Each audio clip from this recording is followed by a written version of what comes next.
بسم اللہ الرحمن الرحیم۔ ناظرین السلام علیکم، میں ہوں آپ کا میزبان صابر شاکر۔ 18 دسمبر اور جمعرات کا دن، تازہ ترین خبریں، اطلاعات اور تبصرے پاکستان کے حالات و واقعات اور سیاسی صورتحال کا لیتے ہیں جائزہ۔ آج پھر عمران خان صاحب سے ملاقاتوں کا دن ہے اور پاکستان تحریک انصاف کے رہنماؤں کا دن مختص ہے آج کی ملاقاتوں کے لیے۔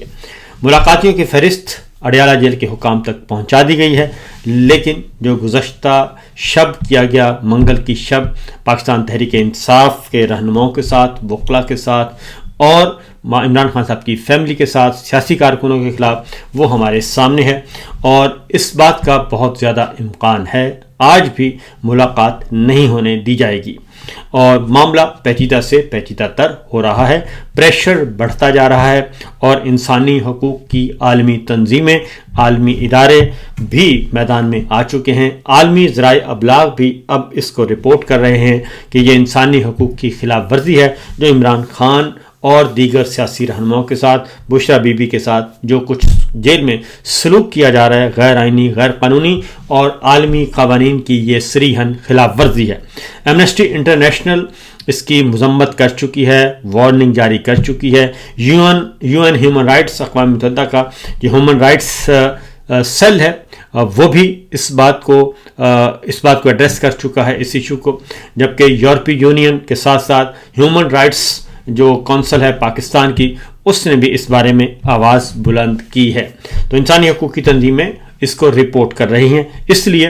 جو حکمران ہیں، ہمارے ناجائز حکمران، اب وہ کوشش کر رہے ہیں کہ عالمی فورمز پہ کچھ ایسے لوگوں کو بھیجا جائے جن کے چہرے مہرے ذرا تھوڑے سے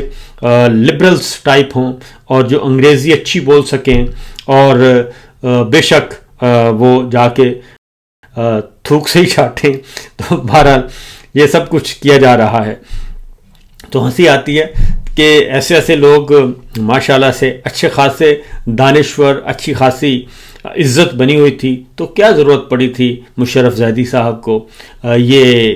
ایوان اقتدار کے مزے چکھنے کی؟ یہ شجر ممنوع ہے، تو یہ شجر ممنوع کے قریب نہیں جانا چاہیے۔ تو بہرحال اب وہ بھگتیں جو کچھ ان کے ساتھ ہو رہا ہے۔ تو صورتحال صرف ایک ہی ہے کہ کسی بھی طریقے سے معاملات کو سنبھالا جائے اور بیانیہ بنایا جائے۔ بیانیہ نہیں بن رہا کیونکہ جو حقائق ہیں، زمینی حقائق ہیں، ثبوتوں کے ساتھ، شواہد کے ساتھ مختلف ہیں۔ عمران خان صاحب کے بیٹوں نے پاکستان آنے کا اعلان کر دیا ہے اور انہوں نے یلدا حکیم کو انٹرویو میں بتایا کہ انہوں نے ویزا اپلائی کر دیا ہے اور جنوری میں وہ پاکستان جانے کا ارادہ رکھتے ہیں اور عمران خان صاحب سے ملاقات کریں گے اور ہر صورت میں کریں گے اور خود آبزرو کرنا چاہتے ہیں کہ ان کے والد کو کس حالت میں رکھا ہوا ہے، اور اس سے پہلے وہ انٹرویوز بھی دے رہے ہیں اور ذرا ماحول بھی بنا رہے ہیں۔ تو دیکھنا ہے کہ اس بار ان کو روکا جاتا ہے، دھمکیاں شمکیاں دی جاتی ہیں یا نہیں دی جاتی، کیونکہ پہلے دھمکیاں دی گئیں،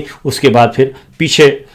ہٹ گئے تھے، بیک فٹ پہ چلے گئے تھے سارے کے سارے لیگی وزراء۔ تو بہرحال انہوں نے اعلان کر دیا ہے اور پھر ساتھ ہی انہوں نے یہ بھی کہا ہے کہ عمران خان صاحب کسی بھی صورت میں کمپرومائز نہیں کریں گے اور نہ ہی وہ اپنے والد سے یہ بات کہیں گے کہ وہ کمپرومائز کریں، اور وہ بلکہ رول آف لا اور آئین کی بالادستی کی لڑائی لڑیں گے، اور وہ بہت ہی نوبل کاز ہے جس کے لیے وہ میدان میں اترے ہوئے ہیں اور تکلیفیں برداشت کر رہے ہیں۔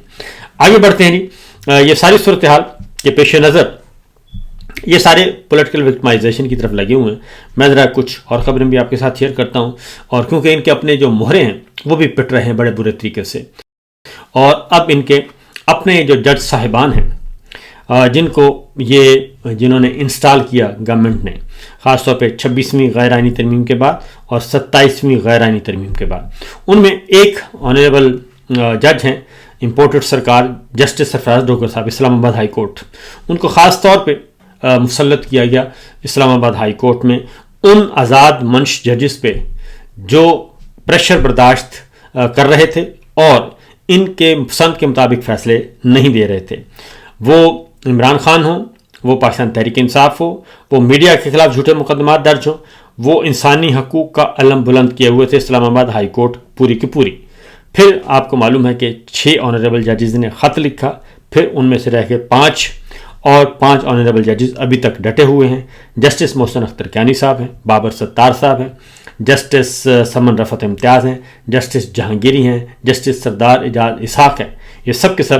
اپنے موقف پر قائم ہیں، لیکن ان میں سے ٹارگٹ کیا گیا جسٹس جہانگیری کو اور ان کو نوکری سے فارغ کرنے کا پلان کیا گیا، اور ان کا قصور یہ تھا کہ وہ 8 فروری 2024 کا جو الیکشن چوری کیا ہے ان کے پاس اسلام آباد کے 3 حلقے آ گئے اور انہوں نے رپورٹ مانگ لی تھی کہ لائیں آپ کے پاس فارم 47 اور فارم 45 کا ریکارڈ لے آئیں، میری عدالت میں بات ختم ہو جائے گی، کیونکہ تینوں سیٹیں ہاری ہوئی ہیں، جعلی فارم 47 ہے، نہ ریکارڈ تھا نہ وہ پیش کرنے کی پوزیشن میں تھے، لہذا الیکشن کمیشن بھی مل گیا، نون لیگ بھی مل گئی، اور وہ 3 کے 3 جعلی MNAs بھی مل گئے، اور اس کے بعد جا کے راولپنڈی میں رونا دھونا کیا گیا، اور پھر ایک ترمیم آئی اور جسٹس جہانگیری صاحب سے وہ کیسز واپس لے لیے گئے۔ پہلے جہانگیری صاحب کو کہا گیا کہ آپ ذرا ہاتھ تھولا رکھیں، ہمارے ساتھ تعاون کریں، تو انہوں نے تعاون کرنے سے انکار کر دیا تھا۔ تو اس کے بعد پھر ایک سو کالڈ جعلی ڈگری بلیک میلنگ کیس آ گیا جی، وہ پیچھے نہیں ہٹے اور انہیں پھر کہا گیا استعفیٰ دے دیں، وہ استعفیٰ نہیں، انہوں نے کہا میری ڈگری اصلی ہے، میں نے پڑھ کر یہ ڈگری لی ہوئی ہے، میں کیسے یہ نہ کردہ گناہ کی سزا قبول کروں۔ سندھ ہائی کورٹ کے سندھ یونیورسٹی کو کراچی میں اپروچ کیا گیا، وہاں کے جو ایڈیشنل رجسٹرار تھے وہ پھٹ پڑے، انہوں نے کہا جی مجھے تو صبح سے اٹھا کر لے کے گئے ہیں، زبردستی مجھ سے رپورٹ لکھوائی، اور وہ آ گیا میدان میں۔ پھر اب آ گیا اسلام آباد ہائی کورٹ میں، پھر ان کو کام کرنے سے روک دیا گیا جسٹس جہانگیری صاحب کو، وہ گئے وفاقی آئینی بینچ کے سامنے، آئینی بینچ نے وہ حکم معطل کر دیا، جہانگیری صاحب کام کر رہے ہیں۔ اب سرفراز ڈوگر صاحب جو ہیں ان کو خاص طور پہ انسٹال کیا گیا تھا انہی مقصد کے لیے کہ آپ نے اسلام آباد ہائی کورٹ پہ قبضہ جمانا ہے اور کسی بھی صورت میں کوئی ریلیف نہیں ملنا چاہیے ہماری پسند کے مطابق، اور وہ دھڑا دھڑ وہ یہ کام کر رہے ہیں۔ جب سے وہ آئے ہیں عمران خان کا کیس نہیں لگا، بشرا بی بی کا کیس نہیں لگا، صحافیوں کو کوئی ریلیف نہیں ملا، جو جھوٹے مقدمات درج ہوتے ہیں کوئی ریلیف نہیں ملا، یہاں تک کہ جو لوگوں کو اٹھا لیا جاتا ہے اس کا بھی کوئی کیس نہیں سنا گیا، زیرو رزلٹ دے رہے ہیں عوام کے لیے، گورنمنٹ کو وہ پورا ہر طرح سے خوش رکھ رہے ہیں،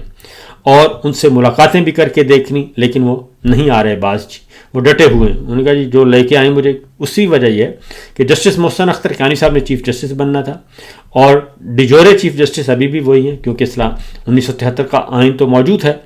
اور اس میں جعلی پارلیمان کوئی ترمیم کر نہیں سکتی، لیکن ان کو خاص طور پہ لا کے ان کو سینئر بنایا گیا، پھر ان کو قائم مقام چیف جسٹس بنایا گیا، پھر فل چیف جسٹس بنا دیا گیا۔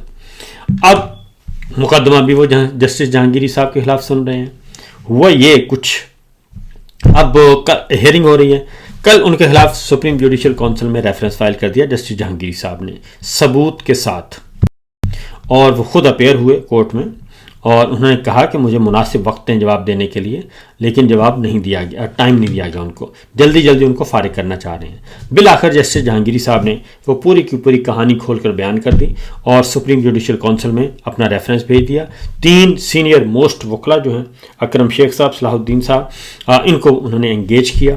اور باقاعدہ طور پہ سپریم جوڈیشل کونسل میں ریفرنس بھیج دیا گیا ہے چیف جسٹس امپورٹڈ سرفراز ڈوگر صاحب کے خلاف کہ جسٹس جہانگیری صاحب کو انہوں نے اپروچ کیا اور ان پہ دباؤ ڈالا اور کہا کہ اگر آپ مکا کر لیں، اگر آپ استعفیٰ دے دیں تو یہ میں معاملہ یہیں ختم کر دوں گا۔ پھر کہا گیا کہ پرانی تاریخوں میں آپ استعفیٰ دے دیں، میں کنٹرول کر لوں گا معاملات کو۔ جسٹس جہانگیری صاحب نے انکار کر دیا، تو اب جسٹس طارق محمود جہانگیری نے وہ ساری ریفرنس فائل کر دیا ہے سپریم جوڈیشل کونسل میں۔ تو اب دیکھنا ہے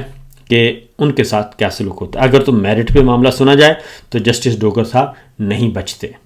اور ویسے ہی وہ ہیں ہی، پہلی تو بات ہے وہ غیر آئینی غیر قانونی طور پہ ان کو لایا گیا ہے،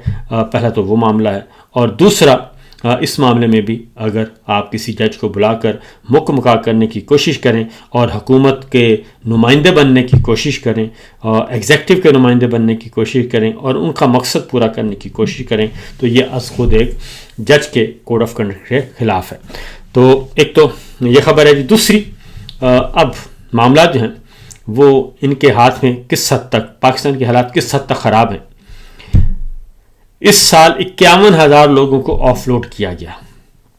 اور 24,000 افراد کو صرف سعودی عرب نے بھیک مانگنے پر ڈیپورٹ کیا۔ یہ کل قائمہ کمیٹی کا اجلاس تھا اور قائمہ کمیٹی کا اجلاس تھا. DGFIA نے قومی اسمبلی کی قائمہ کمیٹی کو یہ ساری رپورٹ جو ہے وہ بتائی ہے. عباس احمد صاحب نے اس کو رپورٹ کیا ہے اور وہ کہتے ہیں کہ دبئی نے بھی اس سال 6000 پاکستانیوں کو بھیک مانگنے پر ڈیپورٹ کیا. آذربائیجان نے 2500 پاکستانی بھکاریوں کو ڈیپورٹ کیا اور عمرے کے نام پر یورپ جانے کی کوشش کر رہے ہیں اور ثبوت بھی ہمارے ساتھ موجود ہیں. یہ DGFIA کہہ رہے ہیں. اور انہوں نے کہا کہ اور اس کے بعد انہوں نے کہا 24,000 پاکستانی کمبوڈیا گئے اور 12,000 افراد تاحال واپس نہیں آئے. اور اسی طریقے سے برما میں سیاحتی ویزے ٹورسٹ ویزے پر گئے 4,000 افراد کے 2,500 واپس نہیں آئے, صرف 1,500 واپس آئے. اور غیر قانونی طور پر جانے والے افراد میں پاکستان اس وقت ٹاپ 5 ملکوں میں شامل ہو چکا ہے. اس کے ساتھ ایک اور چیز ایڈ کر دوں کہ PIA کے جو عملہ ہے وہ تقریباً کینیڈا میں ہر سال 2-3 آدمی جو PIA کے ملازمین ہیں وہ غائب ہو جاتے ہیں اور ان کی تعداد بھی اچھی خاصی ہو چکی ہے. اور اس طریقے سے وہ کہتے ہیں گزشتہ برس 8,000 افراد غیر قانونی طور پر یورپ گئے اور اس سال تعداد 4,000 ہو گئی ہے. اور اب تک مجموعی طور پر 56,000 پاکستانیوں کو بھیک مانگنے کے باعث سعودی عرب نے ڈیپورٹ کیا ہے. دبئی اور جرمنی کے نے ہمارے سرکاری پاسپورٹ پر ویزا فری کر دیا. دبئی اور جرمنی نے سرکاری پاسپورٹ جو ہیں ان پہ ویزا فری کیا ہے. یہ سچویشن اس وقت چل رہی ہے جناب. اور بیرون ملک جانے والے افراد روانگی سے 24 گھنٹے پہلے جو ہیں وہ امیگریشن حاصل کریں. یہ ایک نیا سلسلہ انہوں نے شروع کر دیا ہے, نئی اپلیکیشن لانچ کر دی ہے اور اس کے لیے انہوں نے کہا کہ یہ کام کریں. اور پھر ایک اور زمبابوے میں وہ کہتے ہیں کہ جی ایتھوپیا اور زمبیہ سے غیر قانونی طریقے سے یورپ جا رہے ہیں لوگ اور یہ سارے کا سارا سلسلہ چل رہا ہے. اب یہ سب کچھ ہو کیوں رہا ہے کہ لوگ کیوں اس طرح سے جاتے ہیں؟ وہ اس لیے بھی جا رہے ہیں کہ پاکستان میں ان کا روزگار نہیں ہے. یہ تو ہے عام آدمی, کیونکہ یہ middle class lower middle class کے لوگ ہوتے ہیں جو اس طریقے سے ویزے چیزیں حاصل کر کے قانونی غیر قانونی طور پر کہیں نہ کہیں پاکستان سے نکلے اور اس کے بعد پھر وہ مختلف ملکوں سے ہوتے ہوتے یورپ تک پہنچنے کی کوشش کرتے ہیں. تو یہ ہو کیوں رہا ہے؟ یہ اس لیے رہا ہے کہ پاکستان کے حالات جو ہیں وہ بہت خراب ہو چکے ہیں اور یہ تعداد اب بڑھی ہے جب سے یہ ہماری امپورٹڈ سرکار آئی ہے اور خاص طور پہ پچھلے 3 سال اور اب 2 سال سے جو 8 فروری 2024 کے بعد کی یہ صورتحال ہے. تو اتنے لوگ جو ہیں وہ پاکستان سے غیر قانونی طور پر اور قانونی طور پر جاتے ہیں اور وہ پھر واپس نہیں آ رہے اور اس میں پاکستان پوری دنیا بھر میں بدنام ہو رہا ہے. یہ تو ہیں ایک عام. دوسری جانب ہم دیکھتے ہیں کہ مل مالکان, کارخانے والے, تاجر, کاروباری حضرات, بڑے بڑے کروڑ پتی ارب پتی لوگ جو ہیں وہ بھی اپنی کارخانے بیچ کے ملیں بند کر کے وہ بھی اپنا سرمایہ باہر لے کر جا رہے ہیں. یہ ہو کیوں رہا ہے؟ یہ اس لیے ہو رہا ہے کہ پاکستان میں جو عدم تحفظ کا ایک ماحول بنایا گیا ہے, لوگوں کی جو سیکورٹی فیل تھی وہ ختم کر دی گئی ہے. اب پاکستان کے عوام,